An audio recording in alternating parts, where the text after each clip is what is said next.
Je m'appelle Gensio Momonosuke et je suis un garçon comme les autres. Je suis un interprète et ma mission est de protéger l'humanité. Comme si cela ne suffisait pas, nous nous sommes rendus compte de la disparition de Dan et Rokta. Je vais le retenir. Activez la valise et rejoignez l'hélico. Mon meilleur ami. Non, il est hors de question que je vous laisse ici. Je t'en supplie, ne cache pas le sacrifice de ceux qui ont cru en Je moi. n'aurai jamais le repos tant que le doute persiste. Je te protégerai. Mon meilleur ami. Quoi qu'il se passe, je serai toujours là pour t'aider à réussir ta mission. Mon meilleur ami. Je te le promets.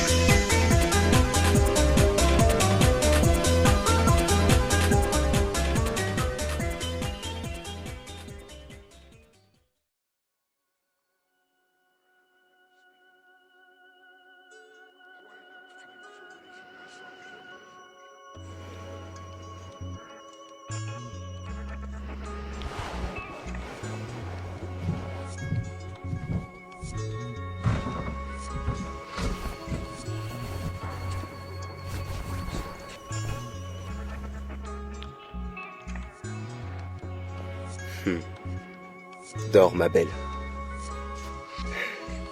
Quand j'y pense, je la remercie d'être revenue dans ma vie. Elle m'a beaucoup apporté. À sa manière, je garderai ces souvenirs si chers à mes yeux. Peu importe le prix à payer.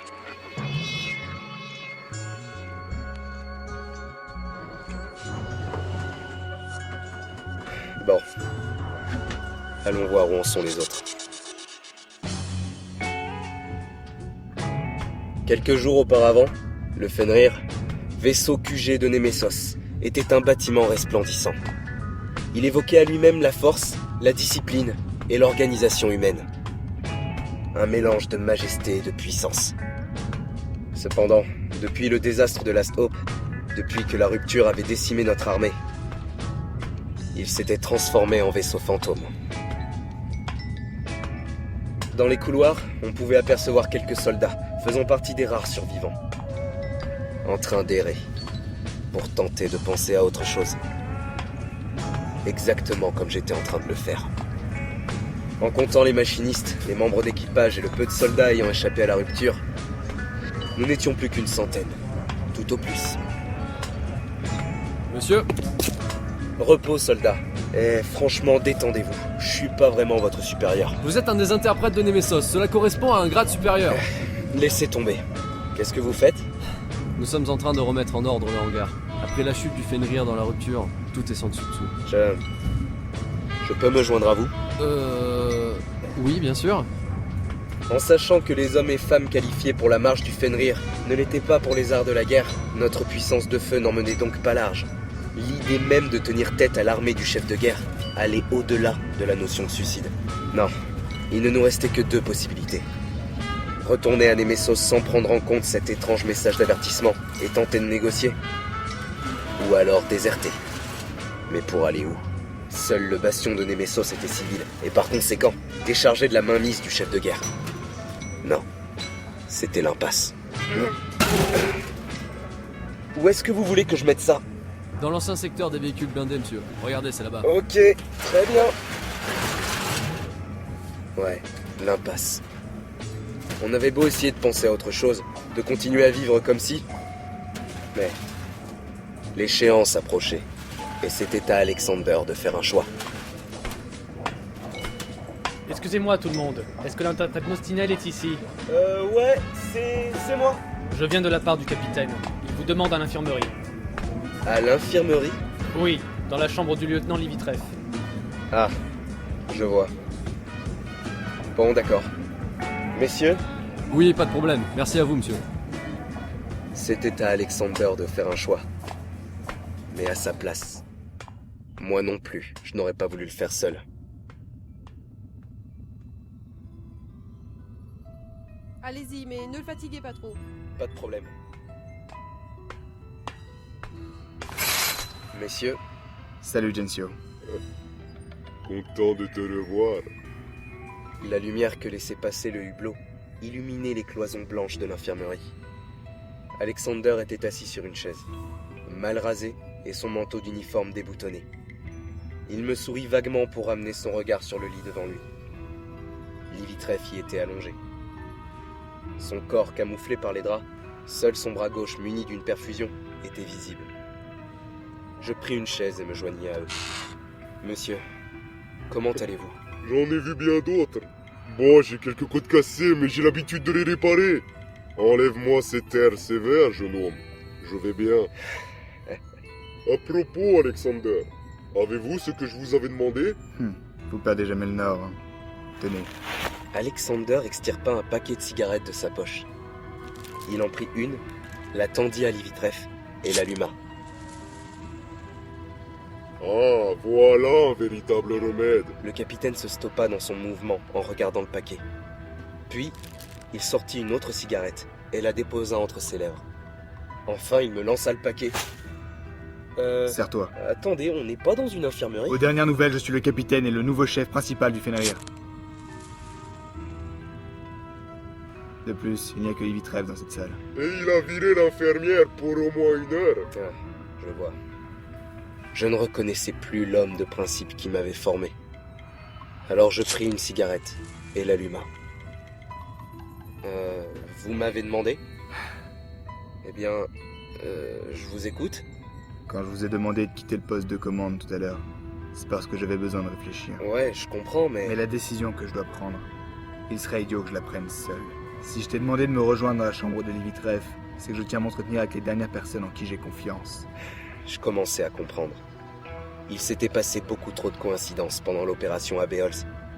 Il était clair qu'un traître avait été parmi nous, si ce n'est plusieurs. Et vous voulez me dire que Livitreff et moi, nous sommes ces personnes-là? Il manque Brandford, mais j'ai besoin qu'il s'occupe de quelque chose le plus rapidement possible. L'étude de l'artefact. Exact. Bon, très bien. Je vous écoute. Avant toute chose, pendant cette dernière trentaine d'heures, j'ai essayé de retracer dans mon esprit l'intégralité de ce qui s'est passé sur le Fenrir depuis notre arrivée à Beols. Et maintenant, je fais face à un dilemme. Soudainement, il était devenu encore plus sombre. Je savais à quoi il pensait. Dan et Rokta. Il n'y a pas que lui, mais il est le dernier point que je cherche à éclaircir. J'ai eu ton bilan de mission, Gensio, et j'ai compris ce que tu avais vécu là-bas. Mais il me manque encore une partie de l'histoire, celle que Brandford et Livitreff ont vécue après votre séparation. Je t'ai demandé de venir pour écouter avec moi ce que Livitreff a à nous raconter. Ensuite, je vous ferai part à tous deux de mes conclusions. Je vois où vous voulez en venir. D'accord, j'accepte. Mais qu'une chose soit claire, Alexander. Dan n'est pas un traître. C'est ce que nous souhaitons tous, Gensio. Mais nous devons essayer de comprendre les raisons de sa disparition. Je tirai une bouffée sur ma cigarette. Très bien, allez-y. Comme vous le savez tous deux, nous étions face à l'interprète Léo Rorter. Dans la salle du monolithe, nous étions encerclés par les marins. Impossible de s'enfuir. L'escouade d'Erokta était décimée, et pour couronner le tout, Rorter menaçait Gensio de nous exécuter si ce dernier ne lui donnait pas l'artefact. Gensio, tu es un interprète, mais il s'avère que tu ne le sais que depuis quelques mois. Léo est, selon Brandford, un interprète confirmé depuis des années. Ouais, cela fait partie des choses pour lesquelles je veux discuter avec lui. Bref, tout ça pour vous expliquer, capitaine, que cet homme était une force incomparable. Quoi que nous aurions pu tenter, il l'aurait immédiatement stoppé avec ses pouvoirs. Et pourtant, Erokta a réussi. C'est ce que je n'explique pas. Quand Rorter a obtenu ce qu'il voulait et ordonné de nous tuer, Dan a réussi à planter un de ses couteaux dans une jointure de sa jambe de métal.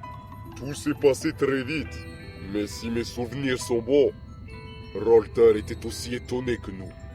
À ce moment-là, il nous a ordonné de nous enfuir avec l'artefact, pendant que lui allait tenter de ralentir Léo. Et c'est tout mon problème, Gensio. Il a réussi à le toucher et il a survécu à Rorter. Eh non, attendez. Déjà, il n'y avait que la parole de Rorter qui nous affirmait qu'il était intouchable. Et ensuite, plus personne n'était là pour voir ce qui s'est passé. Oui, je sais, et pourtant c'est dans ton rapport, Gensio. Quand Rorter t'a retrouvé à la sortie de la tour d'Isusenko, il t'a fait sous-entendre qu'il avait tué... Encore une fois, ce n'était que des paroles. Oh, les enfants! Vous êtes venus me rendre visite pour crier au-dessus de mon lit ou pour m'écouter? Cela me révoltait. Il ne s'était passé qu'un peu plus d'une journée, et j'avais la sensation d'être resté le seul à garder confiance en Dan. Désolé, Livitreff. Continuez. Je préfère ça. Quoi qu'il soit arrivé dans la salle du monolithe après notre fuite, Nous n'étions pas hors de danger. Une meute de cerbères nous pourchassait. Impossible de choisir un chemin à prendre. Nous étions tous paniqués. Dans le couloir que nous avions emprunté, nous avons fermé derrière nous une porte anti-incendie pour ralentir les cerbères et laisser le temps à Gensio de s'enfuir. Et j'aimerais justement savoir comment vous avez survécu. Livitrev se stoppa. J'eus la sensation que sa barbe broussailleuse avait frémi. Nous avons survécu, oui. Et nous le devons à Dan et Rokta.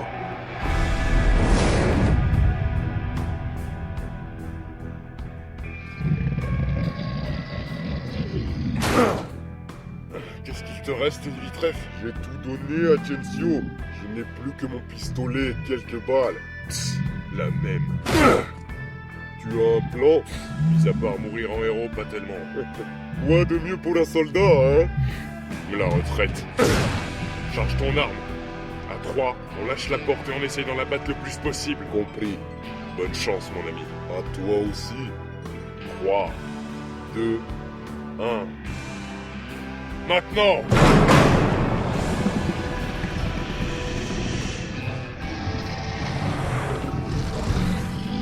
Doucement.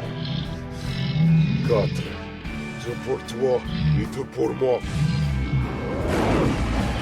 Charge!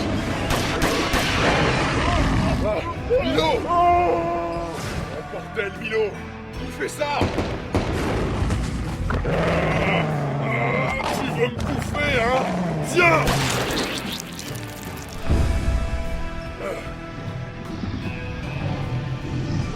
Merde. Putain.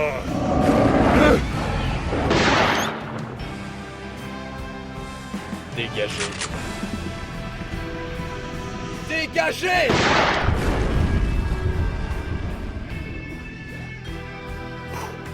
Dan? Vous allez bien? Ouais, je vais bien, mais... Où est Livitrev? Merde! Qu'est-ce qui s'est passé? Lorsque les cerbères nous ont attaqués, l'un d'eux l'a chopé et l'a projeté contre ce mur. Lieutenant, comment vous vous sentez? Je n'avais jamais vu un cerbère d'aussi près.